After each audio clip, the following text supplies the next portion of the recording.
Arakan army আসলে চায় রোহিঙ্গাদের মিয়ানমার থেকে পুরোপুরি বিতাড়িত করতে, যাতে তারা বাধ্য হয়ে বাংলাদেশে প্রবেশ করে। এর ফলে বাংলাদেশে নতুন করে শরণার্থী সংকট তৈরি হবে, আর এই সংকট বাংলাদেশের আভ্যন্তরীণ স্থিতিশীলতাকে হুমকির মুখে ফেলবে। সুপ্রিয় দর্শক, খবর সঙ্গে রিলসের বিশেষ আয়োজনে আপনাদেরকে স্বাগত। আপনাদের সঙ্গে রয়েছি আমি আহমদ আতিক।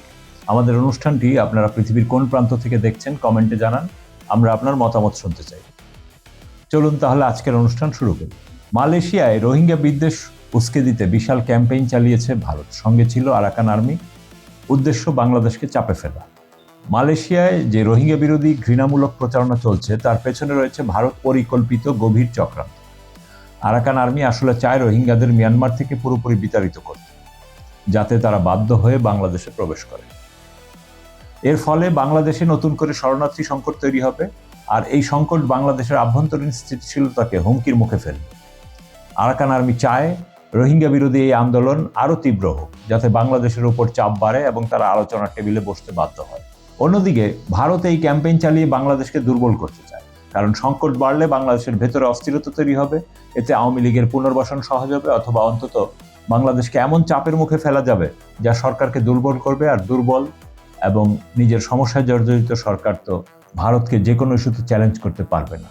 গত 3 জুন মালয়েশিয়ার প্রভাবশালী ব্যক্তিত্ব নুরুল জাহিদ থ্রেডসে লিখেন, বনের বানরদের খাওয়াতে গিয়ে ঘরের শিশুরা ক্ষুধায় মারা যাবে না।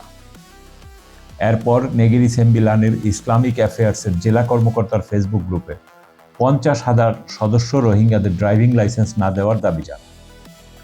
এছাড়া রোহিঙ্গাদের চিরতরে বিতাড়িত করতে আরও ছোট ছোট পিটিশন চলে।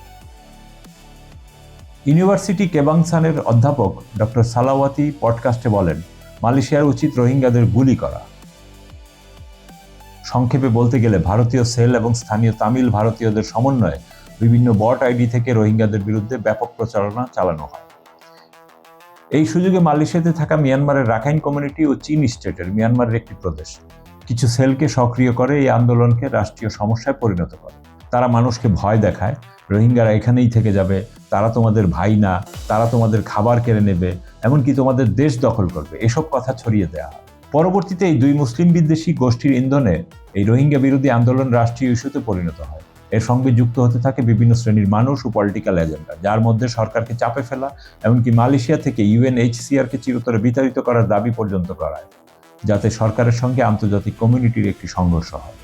উক্ত ক্যাম্পেইনে রোহিঙ্গা অধিকার সংগঠন RRR এর 100টি রোহিঙ্গা বিরোধী পোস্টের তথ্য বিশ্লেষণে দেখা গেছে 30% পোস্টে ভুল তথ্য রয়েছে, 30% পোস্ট ঘৃণামূলক বক্তব্যে ভরা এবং 17% পোস্ট রোহিঙ্গা শিশুদের বিরুদ্ধে বিদ্বেষমূলক মন্তব্য রয়েছে।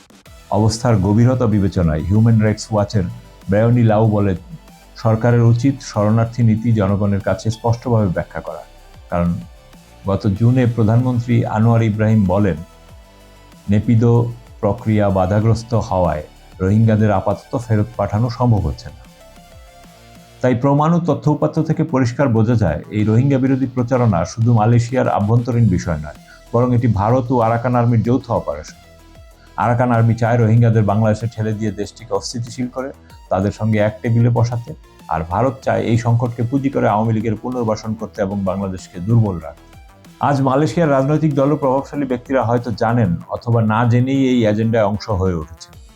তাই আন্তর্জাতিক সম্প্রদায়ের উচিত এখনই এই ষড়যন্ত্র চিহ্নিত করে দোষীদের বিপক্ষে কার্যকর পদক্ষেপ নেওয়া, কারণ এই ক্যাম্পেইন এখনো মালয়েশিয়াতে চলছে। এটিকে আটকানো না গেলে এই সংকট সমগ্র দক্ষিণ পূর্ব এশিয়ার জন্য মারাত্মক হুমকিতে পরিণত হবে। আপনার মতামত কি? কমেন্টে জানান। ভিডিওটি লাইক করুন, শেয়ার করুন এবং চ্যানেলটি সাবস্ক্রাইব করে বেল আইকনে ক্লিক করুন, যেন পরবর্তী খবর মিস না হয়। দেখা হবে পরের অনুষ্ঠানে। ততক্ষণ সুস্থ থাকুন, ভালো থাকুন। খোদা হাফেজ।